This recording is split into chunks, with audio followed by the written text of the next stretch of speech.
আসসালামু আলাইকুম প্রিয় শিক্ষার্থীবৃন্দ। আজ আমি তোমাদের সামনে আধুনিক পদার্থবিজ্ঞানের সূচনা বিষয়ে ক্লাস নেব। আমরা ইতিপূর্বে পদার্থের গাঠনিক ধর্মের 3টি ক্লাসের মাধ্যমে অধ্যায়টি শেষ করেছি এবং গত ক্লাসে তোমাদেরকে আধুনিক পদার্থবিজ্ঞানের সূচনা এই অধ্যায়ের উপর এক নজরে বিষয়গুলো বোর্ডে লিখে দিয়েছিলাম। আজ আমরা আধুনিক পদার্থবিজ্ঞানের সূচনা বিষয়ে আলোচনা করব। প্রথমেই আইনস্টাইনের আপেক্ষিকতার তত্ত্ব নিয়ে আমরা আলোচনা করব। প্রিয় ছাত্রছাত্রীবৃন্দ, আপেক্ষিকতা তত্ত্ব আলোচনা করার পূর্বে আমাদের জড় প্রসঙ্গ কাঠামো এবং জড় প্রসঙ্গ কাঠামো নিয়ে আলোচনা করতে হবে। প্রসঙ্গ কাঠামো কাকে বলে? প্রসঙ্গ কাঠামো হলো যে সুনির্দিষ্ট বিন্দুর সাপেক্ষে কোনো গতিশীল বস্তুর একমাত্রিক, দ্বিমাত্রিক বা ত্রিমাত্রিক অবস্থান সুনির্দিষ্টভাবে বর্ণনা করা যায়, তাকে প্রসঙ্গ কাঠামো বলে। অর্থাৎ প্রসঙ্গ কাঠামো হলো এমন একটি ব্যবস্থা যার মাধ্যমে কোনো গতিশীল বস্তুর কখন কোথায় অবস্থান সেটা সুনির্দিষ্টভাবে বর্ণনা করা যায়। আমরা তোমাদেরকে এভাবে দেখাতে পারি। ধরি এই একটা সরল রেখা, এই সরল রেখা বরাবর একটা বস্তু গতিশীল, এক সময় বস্তুর অবস্থান এই। এখন বস্তুটি কোথায় অবস্থান করছে আমরা এটাকে সুনির্দিষ্টভাবে বলতে পারবো না যে কোথায় বস্তুর অবস্থান। কিন্তু আমরা যদি এই বিন্দুকে মূল বিন্দু ও ধরি আর এই রেখাটাকে এক্স অক্ষ ধরি, তাহলে আমরা বলতে পারবো বিন্দুটি মূল বিন্দু ও থেকে এক্স অক্ষ বরাবর এত দূরে অবস্থান, দূরত্বটা মেপে বলে দিতে পারবো এত দূরে অবস্থিত। বিন্দুর অবস্থান সুনির্দিষ্ট হবে। আবার যদি বিন্দুর অবস্থান এখানে না হয়ে বিন্দুর অবস্থান যদি এই জায়গায় হয়, তাহলে আমরা এই বিন্দুর অবস্থান কিভাবে সুনির্দিষ্ট করব? আমরা এই ক্ষেত্রে আরো একটি অক্ষ ওয়াই অক্ষ ধরে নিতে পারি। ধরি এটা ওয়াই অক্ষ। তাহলে এখন বিন্দুটির অবস্থান কোথায়? বিন্দুটির অবস্থান তোমরা দেখতেই পাচ্ছ, মূল বিন্দু থেকে এক্স অক্ষ বরাবর এত দূরে এবং মূল বিন্দু থেকে বিন্দুটির অবস্থান, কণাটির অবস্থান ওয়াই অক্ষ বরাবর, মূল বিন্দু থেকে ওয়াই অক্ষ বরাবর এত দূরে। ফলে বিন্দুটার অবস্থান এক্স অক্ষ এবং ওয়াই অক্ষ দ্বারা সুনির্দিষ্ট করা যায়। এই ব্যবস্থাটাকে বলা হয় প্রসঙ্গ কাঠামো। প্রসঙ্গ কাঠামো দুই প্রকারের হয়ে থাকে, একটা জড় প্রসঙ্গ কাঠামো আর অপরটি অজড় প্রসঙ্গ কাঠামো। জড় প্রসঙ্গ কাঠামো কাকে বলে?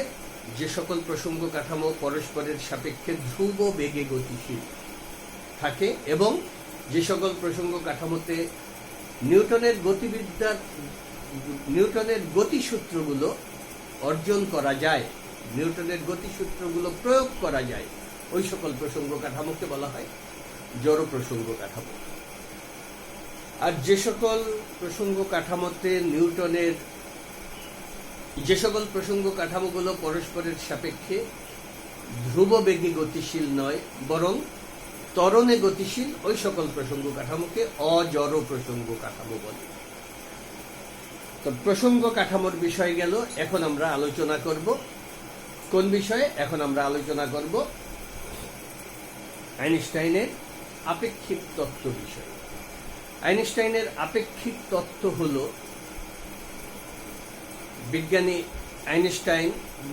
বিজ্ঞানী নিউটন আইনস্টাইনের এই আপেক্ষিক তত্ত্ব আবিষ্কারের পূর্ব পর্যন্ত বিজ্ঞানের যুগকে আমরা নিউটনীয় যুগ বলে ধরে নিতে পারি বা ধরা হয়। বিজ্ঞানী নিউটনের মতে স্থান, কাল এবং ভর এই তিনটি ধ্রুব বা নিরপেক্ষ। অর্থাৎ কোনো কিছুর সাপেক্ষে স্থান, কাল বা ভর অর্থাৎ দৈর্ঘ্য, সময় বা ভর পরিবর্তনশীল নয়। কিন্তু বিজ্ঞানী আইনস্টাইন তার থিওরি অফ রিলেটিভিটি বা আপেক্ষিকতা তত্ত্বে প্রমাণ করেন যে দৈর্ঘ্য, সময় এবং ভর প্রত্যেকেই পরিবর্তনশীল, অর্থাৎ কেউই ধ্রুব নয়, প্রত্যেকেই আপেক্ষিক। তা প্রথমেই আমরা দৈর্ঘ্যের আপেক্ষিকতা নিয়ে আলোচনা করব। দৈর্ঘ্যের আপেক্ষিকতা, এটাকে বলা হয় কাল দীর্ঘায়ন। দৈর্ঘ্যের আপেক্ষিকতাকে বলা হয় কাল, দৈর্ঘ্যের আপেক্ষিকতাকে বলা হয় দৈর্ঘ্য সংকোচন। দৈর্ঘ্য সংকোচন, দৈর্ঘ্য সংকোচন। দৈর্ঘ্য সংকোচনের সূত্রানুসারে কোন বস্তুর গতিশীল অবস্থায় দৈর্ঘ্য স্থির অবস্থায় ওই একই বস্তুর দৈর্ঘ্যের চেয়ে কম হয়। অর্থাৎ গতিশীল অবস্থায় কোন বস্তুর দৈর্ঘ্য তার স্থির অবস্থার দৈর্ঘ্যের চেয়ে সংকুচিত হয়, একে বলা হয় দৈর্ঘ্য সংকোচন। আমরা ধরি গতিশীল অবস্থায় কোন বস্তুর দৈর্ঘ্য স্থির অবস্থায়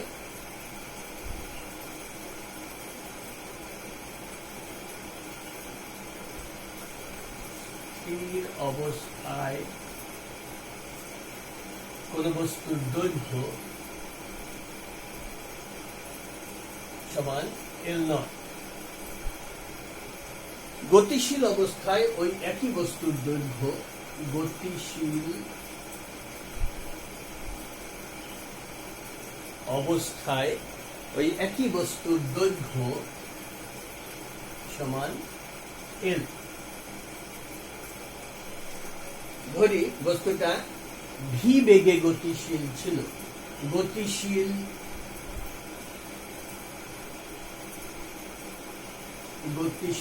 অবস্থায়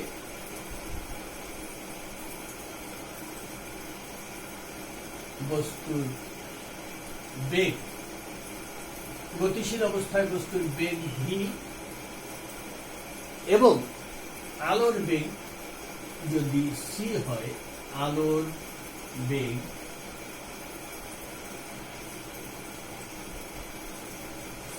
সি হলে দৈর্ঘ্য সংকোচন সূত্রানুসারে আমরা পাই L ইকুয়াল টু, অর্থাৎ গতিশীল দৈর্ঘ্য L ইকুয়াল টু স্থির দৈর্ঘ্য L0 root over 1 minus V square by 6। এটি আইনস্টাইনের দৈর্ঘ্য সংকোচন বা দৈর্ঘ্যের আপেক্ষিকতা বিষয়ক সূত্র। এরপর আমরা আসি কাল বা সময় নিয়ে আইনস্টাইনের কথা, অর্থাৎ সময়ের আপেক্ষিকতা।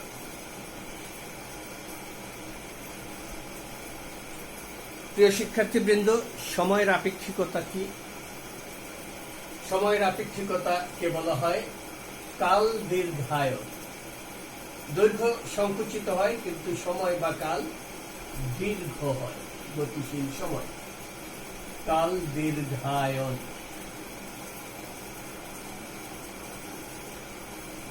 কাল দীর্ঘায়ন কাকে বলে? কোন পর্যবেক্ষকের সাপেক্ষে গতিশীল অবস্থায় সংঘটিত কোন ঘটনার সময়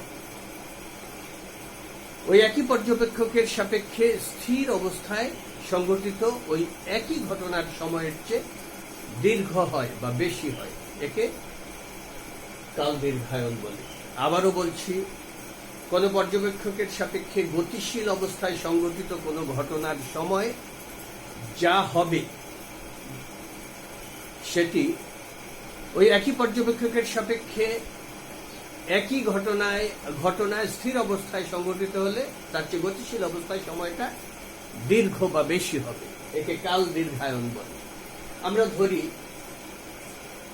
কোন একটা ঘটনা কোন পর্যবেক্ষকের সাপেক্ষে গতিশীল অবস্থায় সংঘটিত হচ্ছে। গতিশীল অবস্থায় সংঘটিত ঘটনার গতিশীল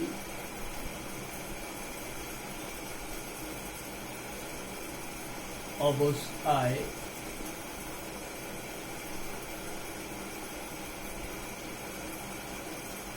সংঘটিত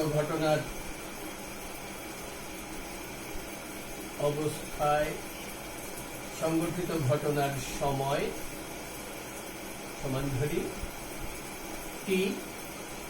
একই ঘটনা স্থির অবস্থায় যখন ঘটে, স্থির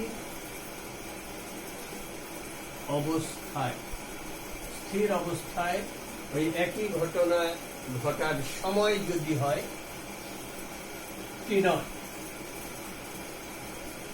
গতিশীল অবস্থায় প্রসঙ্গ কাঠামোর বেগ যদি হয় বি, গতিশীল অবস্থায়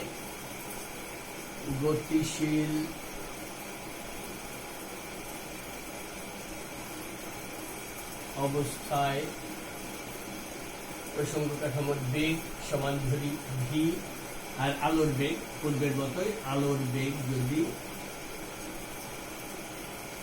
বেগ বা আলোর দ্রুতি বেগ সমান যদি হয় সি, তাহলে কাল দীর্ঘায়ন অনুসারে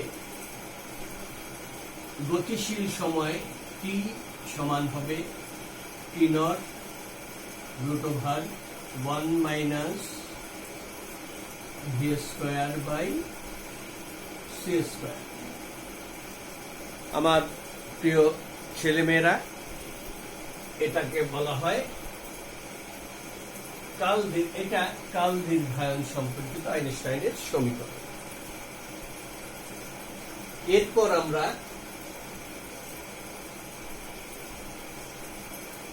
ভরের আপেক্ষিকতা নিয়ে আলোচনা করব। ভরের আপেক্ষিকতা কি? কোন বস্তুর স্থির অবস্থায় ভর ধ্রুবক। স্থির অবস্থায় কোন বস্তুর ভর ধ্রুব হয়, অর্থাৎ পরিবর্তন হয় না। কিন্তু যখনই বস্তু গতিশীল হয়, বিজ্ঞানী আইনস্টাইন পরীক্ষার মাধ্যমে প্রমাণ করেন যে তখনই বস্তুর ভর পরিবর্তন হতে থাকে, বাড়তে থাকে। বেগ বৃদ্ধির সাথে সাথে বস্তুর ভরও বৃদ্ধি পেতে থাকে। তাহলে ভরের আপেক্ষিকতা, ভরের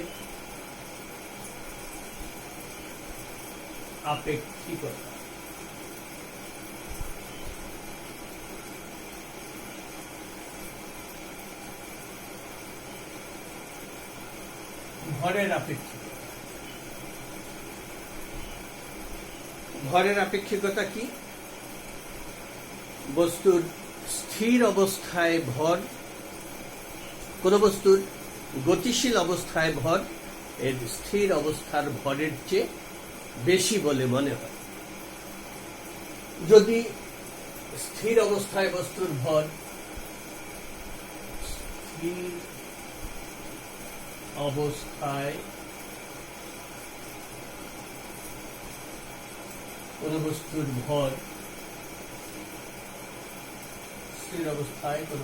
ভর যদি হয় m নট, এবং গতিশীল অবস্থায় কত বেগে গতিশীল? ভি বেগে গতিশীল অবস্থায় বস্তুর ভর যদি হয় m, তাহলে এই m এবং m নট অর্থাৎ স্থির ভর এবং গতিশীল ভরের মধ্যে সম্পর্ক হলো m = m নট √1 - v²/c²। এটি ভরের আপেক্ষিকতার আইনস্টাইনের সমীকরণ। তাহলে আমরা এই অধ্যায়ে, অর্থাৎ আধুনিক পদার্থবিজ্ঞানের সূচনা অধ্যায়ে, প্রথমেই আইনস্টাইনের আপেক্ষিকতা বিষয়ক দৈর্ঘ্য, সময় এবং ভরের সমীকরণগুলো জানতে পারব। এরপর আমরা যে বিষয়টি নিয়ে আলোচনা করব তা হলো ফটো তড়িৎ ক্রিয়া বা আলোক তড়িৎ ক্রিয়া। আলোক তড়িৎ ক্রিয়া, এরপর আমরা আলোচনা করব আলোক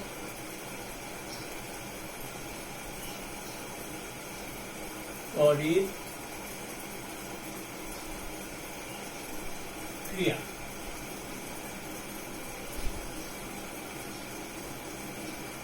আলোক তড়িৎ ক্রিয়া, এই আলোক তড়িৎ ক্রিয়া বিষয়টি কি?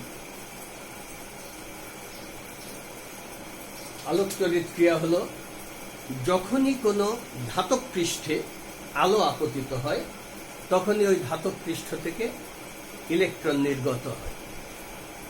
তোমরা ইতিপূর্বেই আমার মনে হয় মাধ্যমিক ক্লাসগুলোতে জেনেছ যে আলো হলো অসংখ্য ক্ষুদ্র ক্ষুদ্র কণার সমষ্টি।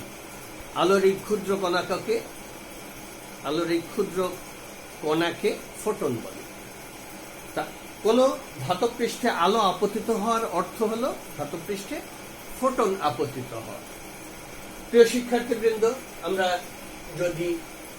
আমরা ধরি এটি একটি ধাতব পৃষ্ঠ। এই ধাতব পৃষ্ঠে আলো আপতিত হচ্ছে, অর্থাৎ ফোটন কণা আপতিত হচ্ছে। আমরা জানি আলো হলো ফোটন কণার সমষ্টি। যখনই কোনো ধাতব পৃষ্ঠে আলো আপতিত হয় বা ফোটন আপতিত হয় তখন ধাতব পৃষ্ঠ থেকে ইলেকট্রন নির্গত হয়। এই ফোটন কণা আপতিত হলে ইলেকট্রন নির্গত হয়। আপতিত হচ্ছে আলো বা ফোটন এবং নির্গত হচ্ছে ইলেকট্রন। এভাবে ঝাঁকে ঝাঁকে ফোটন কণা বা আলো যদি কোনো ধাতব পৃষ্ঠের উপর আপতিত হয় তখন অসংখ্য ইলেকট্রন ধাতব পৃষ্ঠ থেকে বের হয়ে নির্গত হতে থাকে। এই যে ঝাঁকে ঝাঁকে ইলেকট্রনের প্রবাহ যাচ্ছে, একে তড়িৎ প্রবাহ বলে। তোমরা পূর্বেই জানো যে ইলেকট্রনের প্রবাহ মানে তড়িৎ প্রবাহ। তাহলে আপতিত হচ্ছে ফোটন বা আলো, নির্গত হচ্ছে ইলেকট্রন, ফলে সৃষ্টি হচ্ছে তড়িৎ প্রবাহ। আলোর আরেক নাম ফটো। আলো বা ফটো আপতিত হওয়ার কারণে যদি ইলেকট্রন প্রবাহ বা তড়িৎ প্রবাহের সৃষ্টি হয় সেই ঘটনাকে বলা হয় আলোক তড়িৎ ক্রিয়া বা ফটো তড়িৎ ক্রিয়া বা ফটো ইলেকট্রন এফেক্ট। তা আমরা ধরি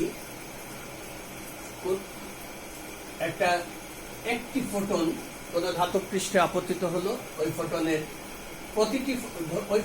শক্তি কত, ই শক্তি নিয়ে ফোটনটি আপতিত হলো।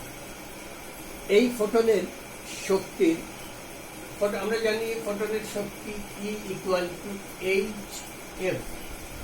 এখানে h হলো প্লাঙ্কের ধ্রুবক আর f হলো ফোটনের কম্পাঙ্ক। এই E = hf শক্তি নিয়ে একটা ফোটন যদি ধাতব পৃষ্ঠে আপতিত হয় তাহলে ধাতব পৃষ্ঠের একটি ইলেকট্রন এই ফোটনের E = hf সম্পূর্ণ শক্তি শোষণ করে নেয়। এই শক্তির কিছু শক্তি দিয়ে ইলেকট্রনটা ধাতব পৃষ্ঠ থেকে মুক্ত হয় এবং বাকি শক্তিটুকু দিয়ে সে গতিশীল হয়, অর্থাৎ নির্গত হয়, বের হয়ে আসে। তাহলে ফোটনের এই শক্তি E = hf দুটি ভাগে বিভক্ত হয়ে যায়।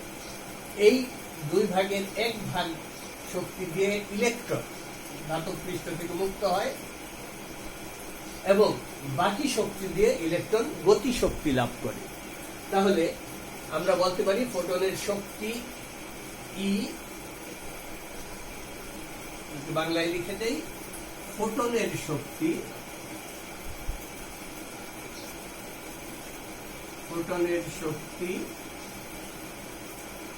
সমান হলো, এখান থেকে এই ফোটনের শক্তিতে কিছু শক্তি দিয়ে ইলেকট্রন বন্ধন মুক্ত হয়, বলে ফোটনের শক্তি সমান বন্ধন মুক্তির শক্তি যোগ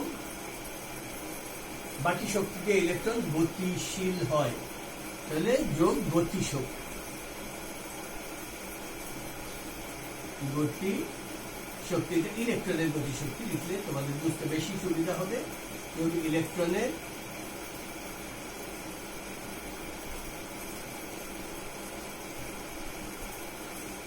গতি শক্তি।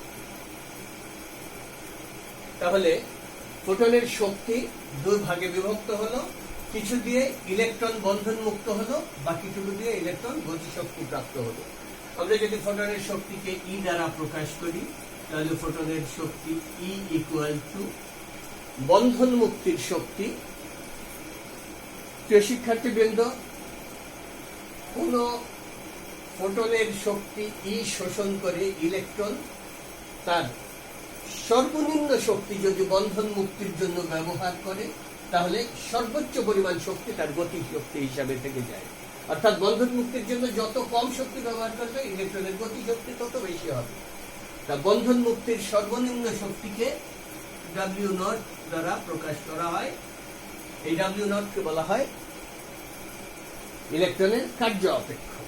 ডাব্লিউ নটকে বলা হয় কার্য অপেক্ষক, বন্ধন মুক্তির সর্বনিম্ন শক্তি প্লাস ইলেকট্রনের গতি শক্তি। ইলেকট্রনের গতি শক্তি কত?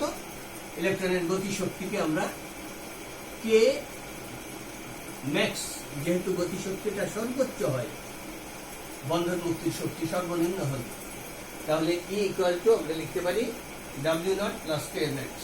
অর্থাৎ ফোটনের শক্তি সমান ইলেকট্রনের বন্ধন মুক্তির সর্বনিম্ন শক্তি, অর্থাৎ ইলেকট্রনের কার্য অপেক্ষক যোগ ইলেকট্রনের গতি শক্তি। এখন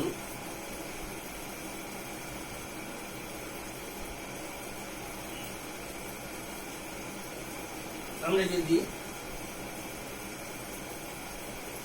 আমরা জানি, আবার আমি পূর্বেই বলেছি যে ফোটনের শক্তি equal to H F, equal to যদি আমরা এইচ এফ লিখি, আর বন্ধন মুক্তির সর্বনিম্ন শক্তি অর্থাৎ কার্য অপেক্ষক ডাব্লিউ নট সমান এইচ এফ নট। এই এইচ এফ নট, এখানে এফ নট হলো, এফ নট একে বলা হয় সূচন কম্পাঙ্ক, সূচন কম্পাঙ্ক এফ নট। আর কেম্যাক্স ইলেকট্রনের সর্বোচ্চ গতি শক্তিকে আমরা যদি কেম্যাক্স ধরে নেই, তাহলে কেম্যাক্স ইলেকট্রনের সর্বোচ্চ গতি শক্তি। ইলেকট্রনের সর্বোচ্চ গতি শক্তি কত? ইলেকট্রনের ভর যদি হয় এম, আর বেগ সর্বোচ্চ বেগ যদি হয় ভি, তাহলে কেম্যাক্স ইকুয়াল টু হবে half M V max. V max হলো ইলেকট্রনের সর্বোচ্চ বেগ। গতি শক্তি সমান জানি আমরা হাফ এম ভি স্কয়ার। ইলেকট্রনের সর্বোচ্চ গতি শক্তি হবে হাফ এম, এম ইলেকট্রনের ভর, ভি ম্যাক্স স্কয়ার ইলেকট্রনের সর্বোচ্চ গতি। এখন এই সমীকরণে আমরা যদি এই মানগুলো বসাই, তাহলে ই এর পরিবর্তে আমরা লিখতে পারি এইচ এফ। ই এর পরিবর্তে এইচ এফ লিখলে আমরা লিখতে পারি H F, H F equal to W naught কার্য অপেক্ষক, এর পরিবর্তে লিখতে পারি H F naught plus K max সর্বোচ্চ গতি শক্তি electron equal to half M V max square.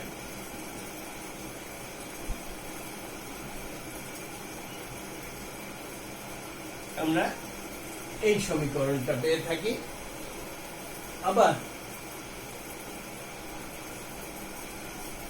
আবার প্রথম পত্রের নবম অধ্যায় তরঙ্গ অধ্যায়ে তোমরা জেনেছ V equal to F lambda, শব্দের বেগ V equal to F lambda. যেহেতু আমরা এখানে আলোর বিষয়ে আলোচনা করছি, আলোর বেগকে ভি না ধরে আলোর বেগকে ধরা হয় সি, সুতরাং আমরা লিখতে পারি আলোর বেগ C equal to F lambda, বা F equal to C equal to F lambda, তাহলে এফ ইকুয়াল টু হয় সি বাই ল্যামডা। এখন এফ এর পরিবর্তে আমরা যদি সি বাই ল্যামডা বসাই, এই সমীকরণে এফ এর পরিবর্তে আমরা যদি সি বাই ল্যামডা বসাই, তাহলে এই সি বাই ল্যামডা এফ এর পরিবর্তে সি বাই ল্যামডা বসাইলে, এবং এফ নট এর পরিবর্তে যদি আমরা সি বাই ল্যামডা নট বসাই, তাহলে এই এফ নট এর পরিবর্তে হবে C by lambda naught plus half M V max square. তাহলে এটি এবং এটি একই সূত্র, হলো পটতড়িৎ ক্রিয়া সংক্রান্ত আইনস্টাইনের সমীকরণ। এরপর প্রিয় ছাত্রছাত্রীবৃন্দ, এখানে আরেকটি বিষয় আলোচনা করছি পটতড়িৎ ক্রিয়ায়, সেটি হলো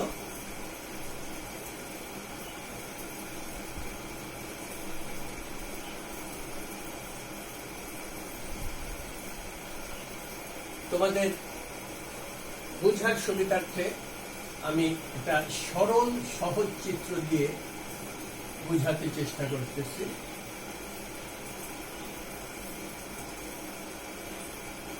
আমরা ধরি এটি একটি হরণ, এখানে বিদ্যুৎ হরণ করা হয়। এটি একটি শক্ত কাচের কোয়ার্টজ নির্মিত নল, একে আমরা একটা তড়িৎ উৎস বা ব্যাটারির সাথে যুক্ত করি। যদি যেহেতু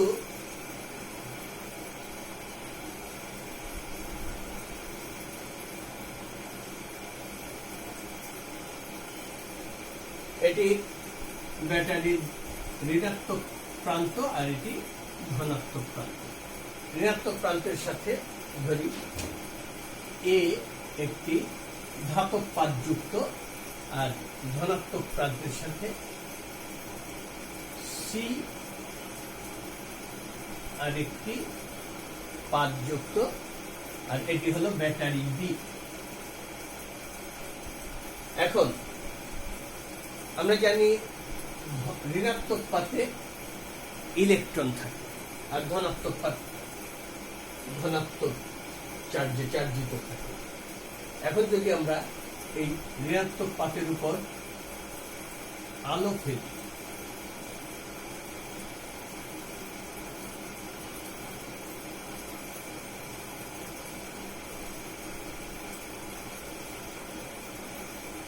আলো বা ফোটন আপতিত হলে এ পাতে, যেহেতু এখানে প্রচুর ইলেকট্রন আছে, আলো আপতিত হলে আমরা জানি ইলেকট্রন নির্গত হয়। এই ধাতব পাত এ থেকে ইলেকট্রন বের হয়ে গতিশীল, এবং ইলেকট্রনগুলো, যেহেতু এটা ধনাত্মক পাত, ঋণাত্মক ইলেকট্রনগুলো ধনাত্মক পাতের দিকে প্রবাহিত হবে বা গতিশীল হবে, ফলে একটা তড়িৎ প্রবাহের সৃষ্টি হবে।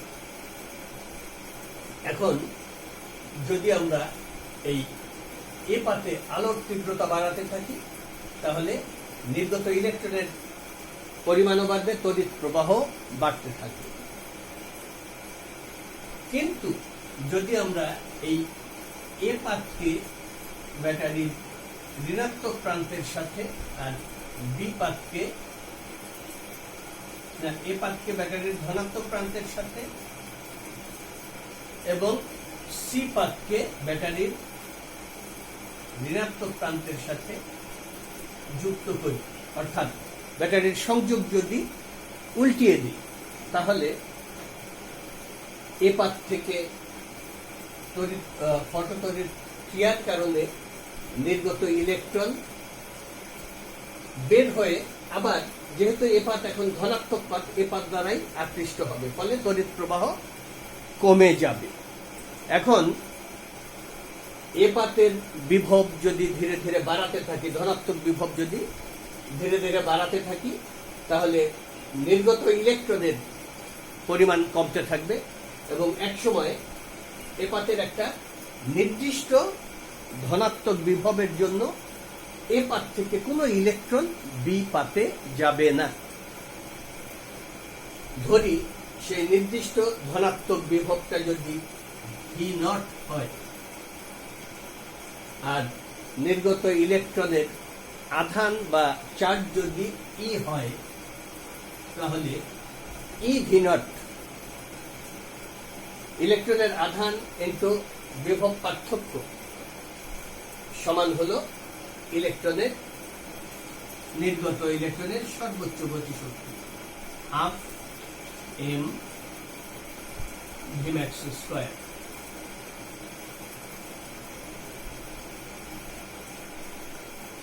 অর্থাৎ ফটোতড়িৎ ক্রিয়ার মাধ্যমে আমরা জানতে পারি যে ধনাত্মক বিভবের জন্য, যে নির্দিষ্ট ধনাত্মক বিভবের জন্য এ পাত থেকে কোনো ইলেকট্রন সি পাতে যাবে না, এ পাত থেকে কোনো ইলেকট্রন নির্গত হবে না, সেই বিভবকে বলা হয় নিবৃত্তি বিভব, স্টপিং পটেনশিয়াল।